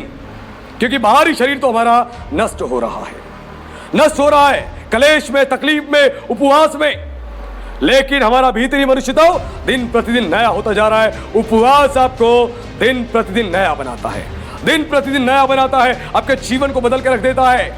ये फास्टिंग के विषय में आज आपने अद्भुत बातों को जाना। उपवास आपको दुष्ट आत्माओं पर, पाप पर जयवंत बनाता है। उपवास आपको दुष्ट आत्माओं पे, पाप पे जयवंत बनाता है। उपवास आपको पवित्र आत्मा का सामर्थ प्रदान करता है। उपवास आपको पवित्र आत्मा का सामर्थ प्रदान करता है और उपवास आपको शक्तिशाली बनाता है, आपको सामर्थी बनाता है। उपवास प्रार्थनाओं के आंसर को लेकर आता है और उपवास आपको तैयार करता है सेवा के लिए। ध्यान रखना, फास्टिंग आपके जीवन को बदल देती है। जब फास्टिंग में आप रहते हैं आपकी लाइफ बदल जाती है, आपके जीवन में बदलाव आता है। उपवास इतना ज़्यादा महत्वपूर्ण है एक मसीह विश्वासी के जीवन में, एक मसीह कलीसिया के जीवन में। और जो लोग इस उपवास की अहमियत को समझ जाते हैं उनका जीवन आशीषित हो जाता है, उनका जीवन ब्लेस्ड हो जाता है। लेकिन जब इस उपवास की अहमियत को आप नहीं समझते तो आप परेशान रहते हो और दुष्ट आत्माओं पे और दुष्ट आत्माओं की शक्तियों पे आप जयवंत नहीं हो पाते, आप जयवंत नहीं हो पाते। लोगों ने कहा, यीशु ने कहा, लोग यीशु के उस कथन को बार बार कहते हैं, यीशु ने कहा तुम्हें मैंने शत्रु की सारी सामर्थ पे अधिकार दिया है, अधिकार दिया है। लेकिन बिना प्रार्थना और उपवास के जातियां नहीं जाती। यीशु ने यहां पर प्रोसेस बताया है। अधिकार तो तुम्हें मिल गया है, बालक हो, तुम बालक हो, वारिस तो तुम हो, लेकिन फिर भी तुम दास के समान हो, क्योंकि बालक नहीं पुत्र चाहिए जिसको वचन की समझ हो। और जब उपवास में रहते हो तो जाके आप सामर्थी बनते हो, तब जाके दुष्ट आत्माओं को निकाल पाते हो अपने जीवन से, अपने घर से, अपनी कलीसिया से और किसी डीमन पॉसेस्ड व्यक्ति से। हालेलुया। और आज उपवास के विषय में अद्भुत जानकारी आपने प्राप्त करी। मैं उम्मीद करता हूं आज आप इस वचन को सुन के आशीषित हो गए होंगे और अपने जीवन को उपवास में समर्पित करेंगे ताकि आपके जीवन से प्रभु अद्भुत कार्य करे। आइए आंखें बंद करेंगे, सरों को झुकाएंगे और हम सब मिलकर एक छोटी सी प्रार्थना करेंगे। प्रभु यीशु मसीह, हम आपका विशेष धन्यवाद करते हैं मेरे परमेश्वर, इस अद्भुत प्रभु संदेश के लिए। आज के संदेश से मेरे परमेश्वर आपने मेरे प्रभु अपने बच्चों से बातें करी है राजा। आज आपके बच्चों ने उपवास के प्रभु विषय में अद्भुत बातों को जाना है। मेरे परमेश्वर अपने बच्चों को प्रभु जी उपवास रखने के लिए सामर्थ प्रदान करें। उपवास प्रभु मसीहों के लिए कोई विकल्प नहीं है, वरन एक ये प्रभु मसीह जीवन की एक शर्त है जिसे रखना सबको जरूरी है। मेरे प्रभु अपने बच्चों को सामर्थ प्रदान करे, शक्ति प्रदान करे पवित्र आत्मा, ताकि आपके बच्चे उपवास में रहे और उपवास में रहने के द्वारा प्रभु शत्रु और शत्रु की सारी सामर्थ पर अधिकार ले ले और मेरे परमेश्वर शक्तिशाली बन जाए, सामर्थी बन जाए आत्मिक रीति से, और प्रभु शैतान के गढ़ों को ढा दे मेरे परमेश्वर। और आपकी अद्भुत महिमा हो राजा, आपकी अद्भुत महिमा हो मेरे परमेश्वर। अपनी सामर्थ से भर दे इसी समय, ये उपवास रखने की सामर्थ हर एक को प्रदान करे प्रभु। जो नहीं रख पाते उनको सामर्थ प्रदान करे, उनको शक्ति प्रदान करे प्रभु जी, ताकि उपवास में रह सके और आपकी महिमा हो मेरे परमेश्वर। आपका मैं धन्यवाद करता हूँ यीशु, आप स्पर्श कर रहे हैं प्रभु, हर एक को छू रहे हैं मेरे अब्बा। आपका विशेष धन्यवाद प्रभु, आपने अपने बच्चों को सामर्थ प्रदान करी है। आज उपवास के विषय में अद्भुत जानकारी दी है प्रभु, अद्भुत ज्ञान दिया है, अद्भुत प्रकाशन दिया है। आपके बच्चे आज प्रभु आत्मिक रीति से धनी हो चुके हैं मेरे परमेश्वर। मैं आपका धन्यवाद करता हूँ। मैं प्रभु पूरी कलीसिया को और हर एक उस व्यक्ति को जो संदेश को सुन रहा है आपके हाथों में सौंपता हूँ, और इस प्रार्थना को मैं जीवित सामर्थी परमेश्वर के पुत्र मसीह यीशु के नाम से मांगता हूँ, आमीन।